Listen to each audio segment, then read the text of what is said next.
With that, I'm going to start with introducing our very first speaker, Vikram here. He's going to give us a very first talk. Vikram and I have known each other for a long time. I think it's about 2017. You reached out to me saying you were interested in speaking at DevFest Seattle. Yeah. And then since then, you have come here quite a few times for our events, right? So please welcome Vikram. He's also an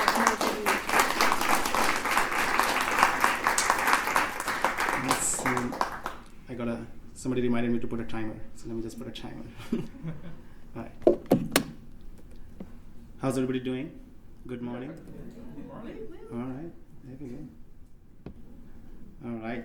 So, okay, this mic is working. All right. Hi, everybody. My name is Vikram. I'm a GDE for Cloud and Machine Learning, and today we'll be talking about evaluating the evaluators, which is how do you evaluate machine learning models that are already out there.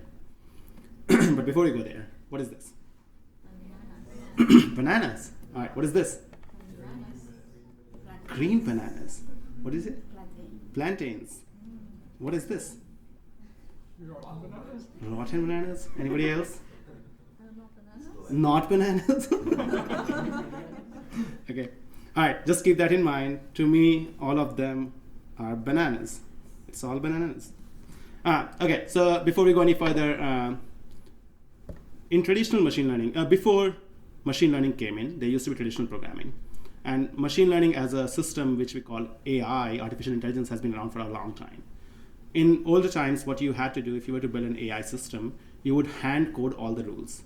So this is in 1970s when NASA wanted to build a model to predict weather because they were trying to launch satellites and launch rockets. So they got a lot of people together into a room, a bigger room, then a small room, and then all the experts from physics, mathematics, and astrophysics department came together, wrote all the rules, handcrafted the rules to build the models. And these models are still used today. They are very predictable, but they require a lot of background knowledge. So that used to be traditional programming, where you come in, and in this example where you're trying to identify a cat, you would write the rules of what is a cat. And you would define the type as an animal, it has 4 legs, it has 2 ears, it has fur, and stuff like that. You would need to know all about cats if you want to build a model to detect a cat. That's traditional programming. From there, so traditional programming, hopefully most of you are aware about it. If not, Foster School is a great school for that. All right, I actually don't know, so take my word with a salt. But yeah, you can do a lot of deterministic knowledge in here because programs are fairly comprehensive and you can go debug line by line to see exactly what is happening in there. So you can very quickly, if it's giving you a wrong output, you can come back and fix those things. And you can actually evaluate why is it giving you wrong output for an input that you're passing in. But it also becomes difficult to handle complex patterns. So cats, I don't know, there's so many varieties of cats. So I'm sure if you try to figure out a cat versus a muffin, that's a dog versus a muffin photo that people have seen. But it becomes harder and harder over time. So that's when we started having neural networks, where the thought was, rather than me having to write all these rules about what is a cat, how about I train a model to predict what a cat is? Where you give it an example of this is a cat, this is not a cat. And then the model tries to figure out, okay, it starts with random guessing. You give it a picture of a cat, it will say, hey, it's not a cat. So you tell the model, no, it is a cat. And you are off by this much percentage. So that's called error correction. You give it the model some details around like how wrong it is from where it should be. And then over time, it's gradient descent, a lot of math goes in there. Actually, nowadays it's very easy. You write a few lines of program, it works totally fine. But essentially in the end, what you get is you give it a lot of samples of what is a cat and what is not a cat. And the output gives us essentially a set of rules which are encoded in a program that is your trained model. And in that trained model on the right-hand side, all you do is you pass in an image to say, is this a cat? And it gives you the answer, yes or no. So that's the way of neural networks. We have seen, if people have seen Silicon Valley TV series, there's an example of this seafood app. You see the food, you take a picture of it, it tells you which food it is. But you can build any kinds of apps where text, image, or even audio-based, where it can do a lot of complex patterns on the data itself. It can understand those and give you the answers out of this. But all of this is still discriminatory. Discriminatory in the terms that it can only do classification or regression, but not generate anything new. All of these way of neural networks were only doing existing data to give you some understanding of the data, but not real output generation. So this is classification versus regression. These are the two best models, best class of models that are out there. There's also reinforcement learning, but that's way more complex. We're not going to go in there. So classification versus regression. To compare these models is fairly easy. So let's say you're trying to figure out in a classification model, did your model perform well? So all you have to do is, this is the model's line, the squiggly line in here, and you try to figure out how far are the right, or like incorrect versus correct, that are values that it's classifying. And then you try to use those to confirm whether your model is doing good or not. And there's metrics around that. So classification metrics are accuracy. So you can easily say, hey, how accurate is my model? When I give it an image, how accurately is it predicting those? There's precision, true positive out of all the positive outcomes. So it says that, hey, there's 50 cats in this picture, but there's actually 49 cats. So that's the true positive precision rate in there. Then there's F1 score, which is a harmonic. So this is, people originally started doing a lot of accurate. I want my model to be accurate, but then it stopped losing precision. So F1 score came as a metric to say that, hey, I want a good mean between precision as well as accuracy. Then we also have ROC and AUC. These are more advanced techniques. So to figure out like, hey, I have a good model, but I want to make sure it works in all the different cases, very generalized, not very specific to one problem that I'm trying to solve. Then we have regression model. Regression models also have their own metrics. So MAE, MSE, RMSE, these are all simply, all you're doing is you're taking the averages, but you're tracking different types of averages. So one is average of absolute differences, the other one is average of squared differences. And there's math behind it, but all math is saying that, hey, the more you do complex ones, the better or more accurate understanding of the models that you have, or more accurate understanding of the errors that your model is producing. So if you have better understanding of the errors, then you can create your model better. So all that is doing is 3 different metrics to give you better errors and better understanding of those errors. Now we are in an age of generative models, where we give the models large corpus of data. It could be text, it could be images, it could be audio, whatever data you have. And the model comes out with, hey, I've learned everything about this corpus of text that you have given me. Now I need to understand, now you can ask me any question about it. And when you ask a question about it, it can generate a response out of that. So in this example, we gave it a lot of books about cats, pictures, and then we ask it, what is a cat? It can start writing the response for that. Now, evaluating these models is really hard. So we are in the age of GenAI, and some of the metrics that we can use in there, I'm just going to go through those and talk about why they don't work. So the first one is BLUE. BLUE is bilingual evaluation under study. This metric was used for NLP use cases, where natural language, and you wanted to figure out, hey, if I give you English text and if I give you a French text, how well are you doing the transfer in between, the translation in between those languages? So what we are looking for is the n-gram. N-gram essentially says that 3 words, let's say 3 grams is called trigram. You take 3 words from the English language, you take 3 words from the French language, and try to figure out like, okay, all these 3 words exactly the same way on the French side as well. And then you move one to the right, then you again compare the 3 words against 3 words. You keep comparing those, but what happens is they are very sensitive to word order. And if people are familiar with French language, what happens is there are some times where you have to put the words before, like black cat versus cat black. In French, it's cat black versus black cat. I don't know enough French. So it's very sensitive to word order, so which means that trigram scoring actually goes bad as soon as the word order changes. And our GenAI models are really good at generating different kinds of sentences every time. Like you ask the same question 5 times, it will generate 5 different sentences for that answer. So understanding the accuracy or like getting a BLUE score to be high in there does not work well. It also ignores semantic meaning of the word. So sentence might mean the exact same thing, but since it does not have a high trigram score, model, the BLUE score says that it's not good. But it is actually good because it has the same semantic meaning. Maybe it's like more condensed or maybe it's more expanded now. But the whole BLUE score does not care. Also, it requires reference text. So it requires you to have both the original language and the new language, like whatever the comparison that you're doing, you have to have both of the reference text available to do this. In GenAI, if I ask it to write a novel about Lord of the Rings but Star Wars style, there's no reference text available for that. How are you going to write that? How are you going to compare it to that? So really hard to use this, but it's one of the best things that we have got. So this is an example of it. So in this example, we are asking it to generate a program, and then we are taking a diff between what the model generated versus what we wrote, and that ends up becoming our BLUE score. So this is also known as memorization score. because it tells how well this model has memorized the input data that has been given to it. Moving on, we have Rogue. Rogue is called summarization score. What it does, it's looking for how well did the model try to capture all the essential values that are within the text that was given. So if I give it a pamphlet for Foster School, can it actually give me a good suggestion out of the good recommendation or good summarization at the end of it? Sorry, my brain is just all over the place. So it compares the longest common subsequence between generated and references. So if it says Foster School is for MSI, I think I'm remembering, Masters in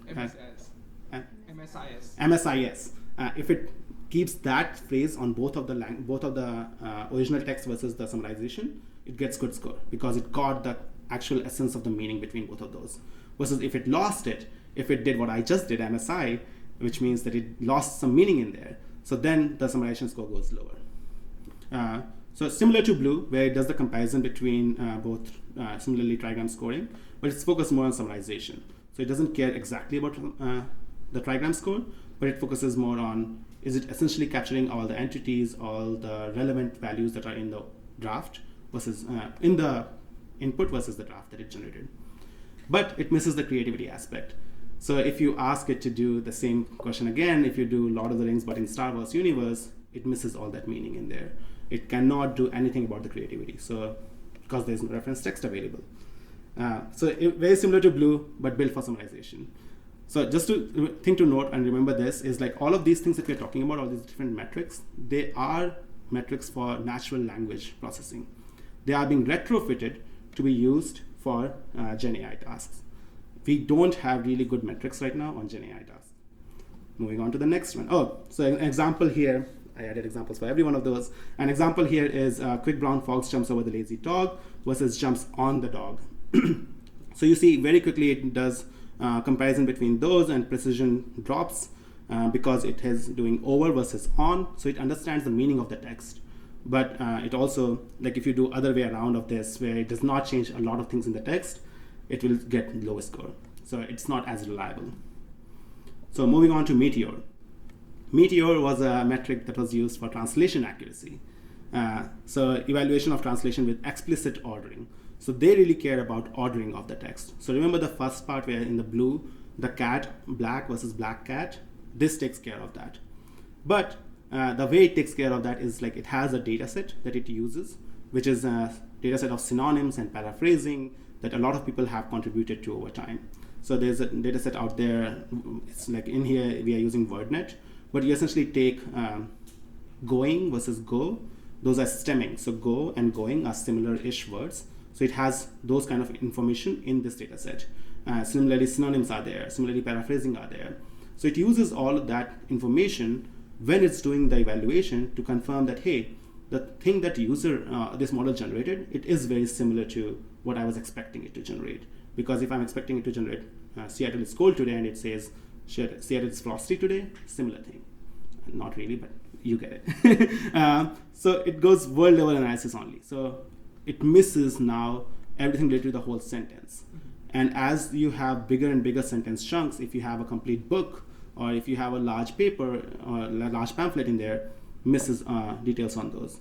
And still struggles with semantics because it's relying on this external data set which has synonyms and paraphrasing in there.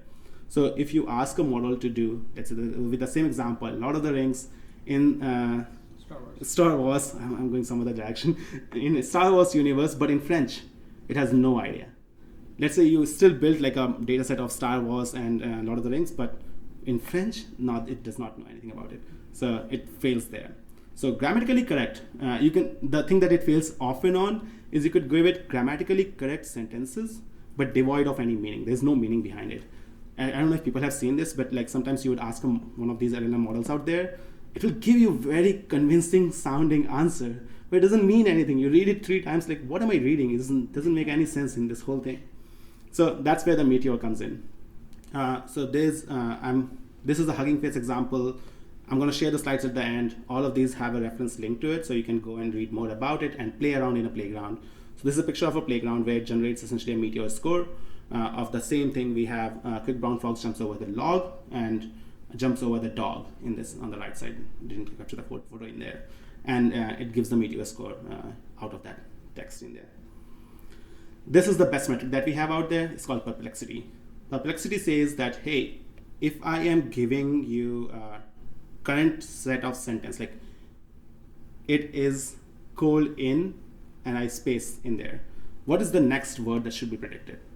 So it could be Seattle, it could be Vancouver, it could be Toronto, but that's the part that perplexity measures. Like, what is the next word, next token that should be occurring? And all it does is it gives you, if there's lower perplexity score, like which means the model is not deviating randomly all over the place, that means it has better language understanding. But again, going back, it all still correlates with fluency only. All it cares about is how fluently am I talking about things. It does not care about if it's making any sense, because all it cares about is like, what is the next word? If I say X, what is the next word after that, which is Y? That's all it cares about, nothing else. Also very sensitive to training data. So people showed examples where Obama has met some person, but that if you go the other way around, has that person met Obama, the model will never produce that answer. It's the same thing. If they met, they met. Doesn't matter. But the model is sensitive to the training, because in the training data, all it read was President Obama met X. It never read X met President Obama. So it's very sensitive to training data.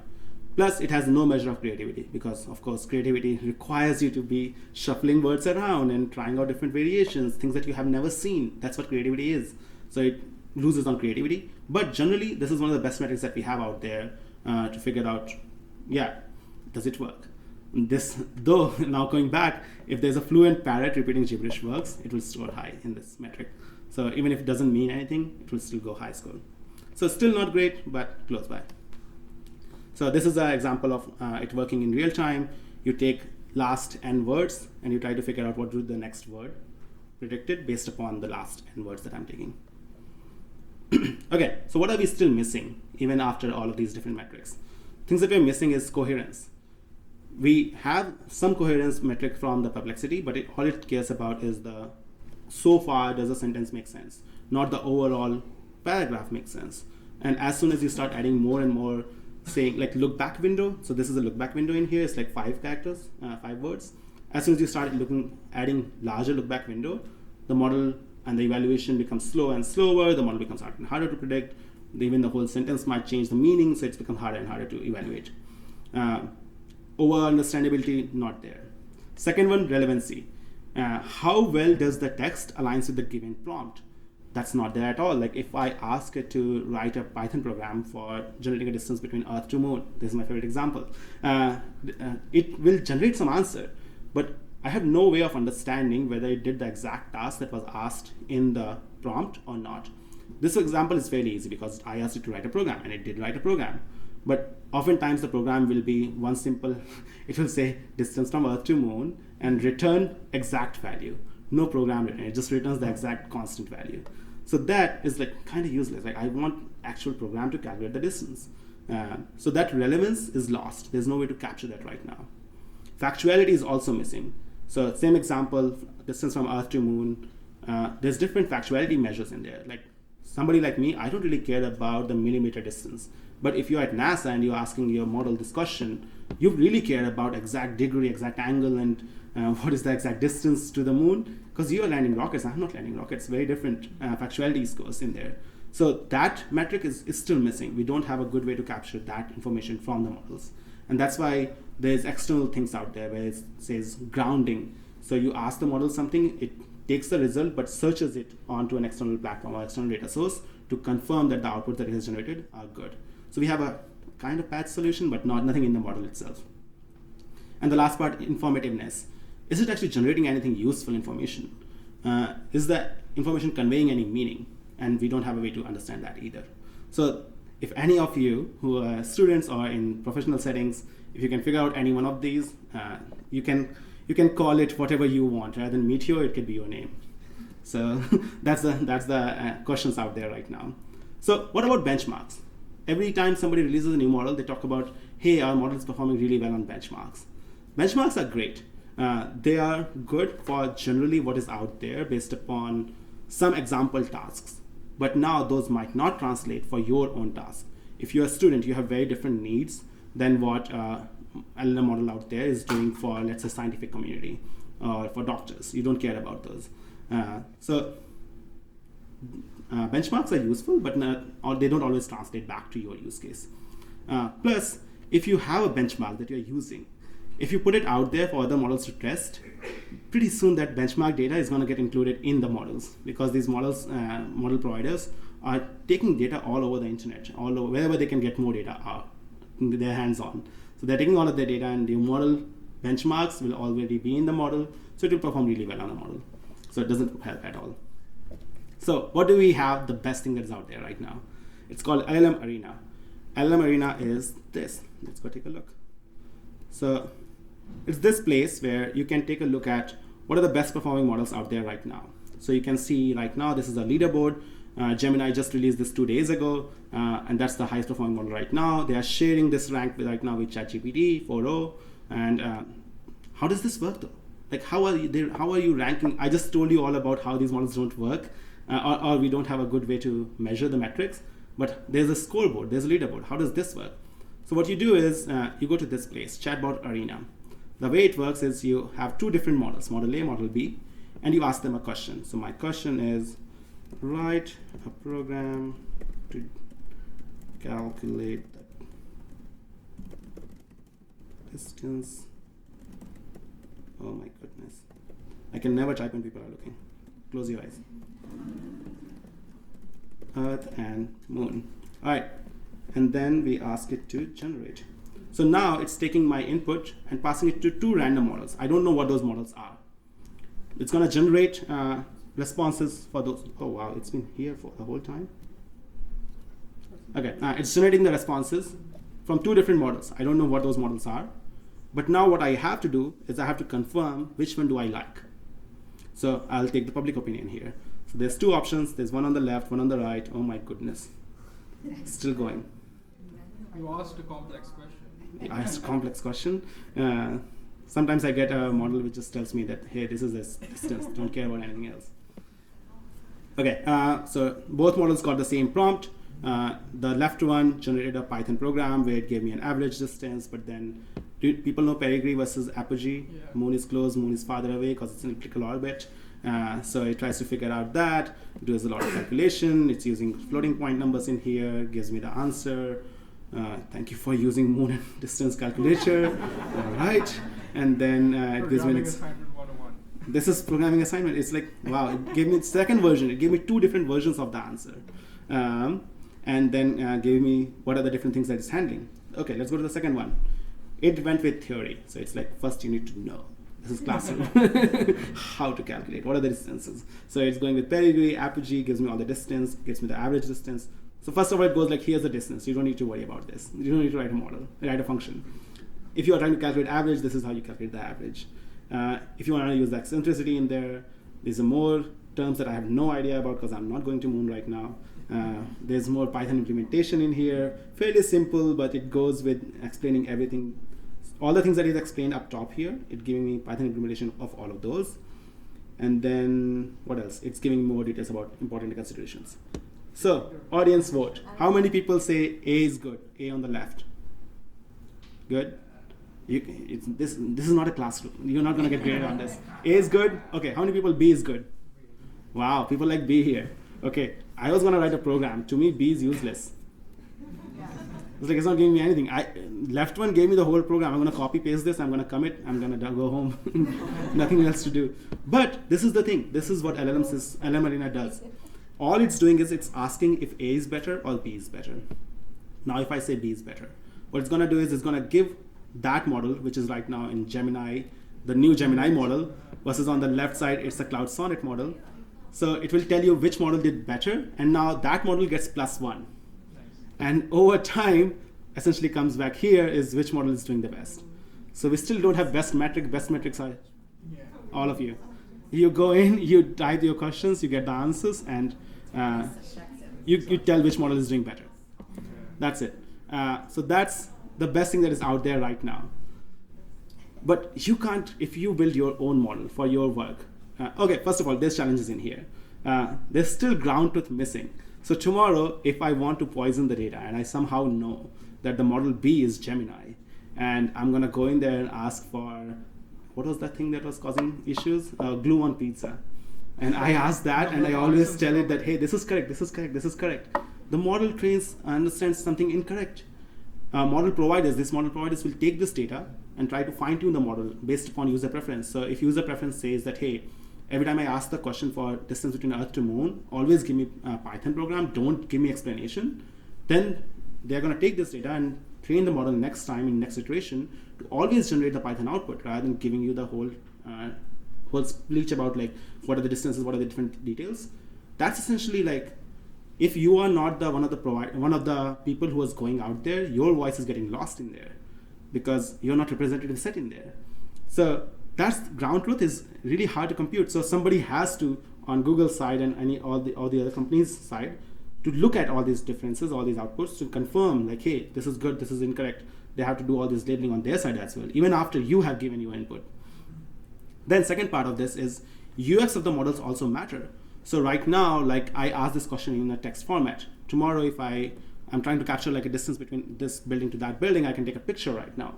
I can't ask this question without in text right now, because how do I ask that building? I have no idea what the building is.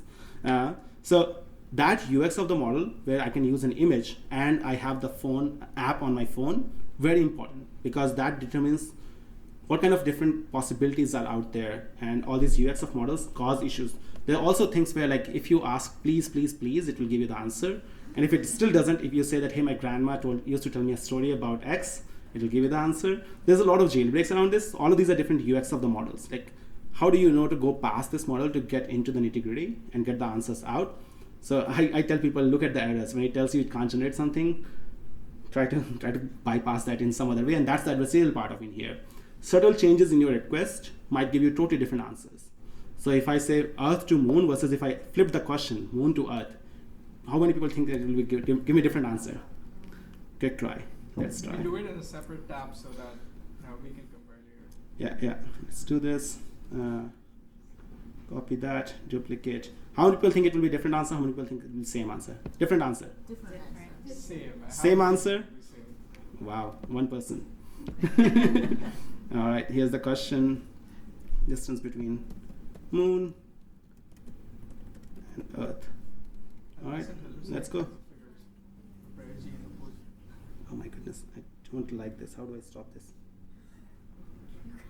All right. It's already different. Although Yeah.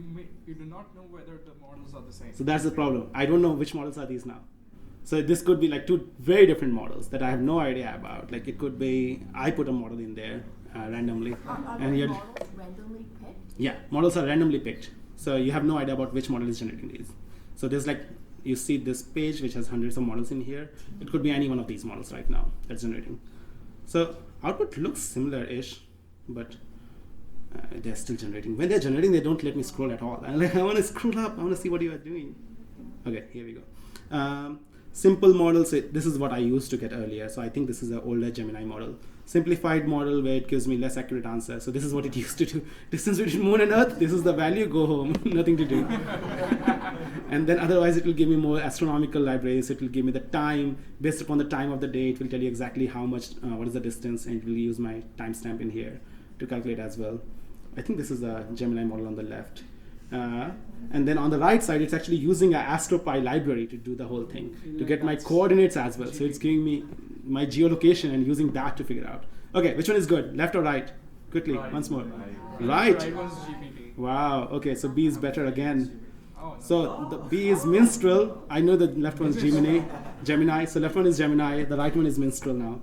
So yeah, if people think now Minstrel gets +1 vote because all of you. I would have voted Gemini. All right, coming back.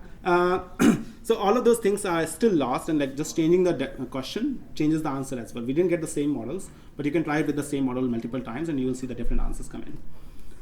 So what do you have? Like now you have to worry about doing this on your own models, on your own data sets, and you can't really put your models that you are building out there for the public to give it a try, because people might find jailbreaks, and like if you end up putting that model now behind a service, people know the jailbreaks that are in your model, and they will try to make use of those.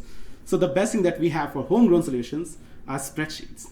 What do you do in spreadsheets? You have a system prompt, you have a user prompt. So system prompt is like the thing that you are putting in the input. User prompt is whatever the user is asking as a question. Then there's RAG, where you retrieve the documents related to user's query. You add those documents in the third column. You also add some latency in there to figure out how long does it take for the models to be capturing, like to capture the data sets that you need to enhance the model. Then on the output, you take the generated response that was generated. What is the latency on it? Did it actually use the documents? So there's some citation in there as well. Then you compare that against the golden response, so the actual final output that should be there. And you look for tone, style, accuracy, whatever you care about. You can put everything in this orange in here. You can put all those different metrics that you care about. That does not scale well, and that's why we have this thing called LLM comparator. So taking the same concept that we have from LLM Arena, but into a place where, first of all, you can see all of this. So this is LLM comparator, where you have the prompt on the left-hand side, and these are the two responses from two different models. So one is Gemma 1.1, and there is Gemma 1.0. These are responses that are coming from those models. But now how do I evaluate those? To do evaluation, there's this concept called LLM as a judge. So rather than you as a human going to do evaluation, you use other LLMs that are out there to say, okay, here's the input. How good is it considering this is the prompt? And you ask the question in 5-6 different ways, and it gives you the answers. The answers are on the right. So here's the score. It tells you A is better or not, B is better or not, and then it adds the rationale in here. So there's like 6 raters. So you have 6 different models that are evaluating the responses, and they are telling whether A is better or B is better. And then on top of that, you can have your own APIs as well. Somebody's saying the time is running out, so I'm gonna run through this quickly. But LLM comparator, essentially there's the same thing. The best thing that I like about LLM comparator is this at the right side. It gives you very quickly an understanding of which model is doing better, A or B, and in different categories. Like if you care about coding, there's not much increase in here. But if you care about entertainment, there's some increase. If you care about math, there's some increase in the model between A and B. Also here you have like A is better because it provides more details, versus B is better because it's more concise, or all those different things. The best thing that I like about it here is you can create a new function in here. You see this function starts with sure. There was a problem with this is how teachers told or got to know that a student cheated, because they would go on OpenAI or LLM and they say, give me an answer to this. The model will say sure, and then it will write the answer. Student will copy paste the whole thing to their exam response, and if it says sure, it's a model. So this, in training for this model, they specifically said starts with sure should not be there. So it says 0 for start for sure, and the older model has starts for sure. So that's our tool for LLM comparator. I'm moving on quickly. There's also lit. This you have to get even deeper in here. So if you build your own model, then you look at lit, which is language interpretability tool, where you can see different. So this is a embedding space demonstration of where your sentences are, where the different sentences in your model are. So this one is over here onto the very blue side, versus if I go somewhere down, they're around here. Essentially, this is the whole space of the model, and you try to figure out how well is my model doing based upon where it falls to the space, how if you're doing categorization, whether it's category A versus category B. So what you're looking for is all these examples that are around this borderline. You want to train your model again on those examples, because those are the ones your model is getting confused between A or B, and you want to optimize for that. All right, I'm getting signals. I'm done. I'm gonna get kicked off of here. All right, what is the solution? We don't have any solution. The best solution is probably 3 to 4 years ago. Somebody famous said that. I didn't put their name because the last conference I was at, they were sitting in the audience, so I didn't want to put their name in here. But they said that it's 3-4 years away. I believe them. So if you're trying to do PhD, perfect time, go in and get one for your name. In the end, remember, it's all bananas until you can figure out what works for you. So if you like the green bananas, go for that. If you like the yellow ones, all yours. Questions, compliments, I'm here. The slides are there. All you go. Yeah.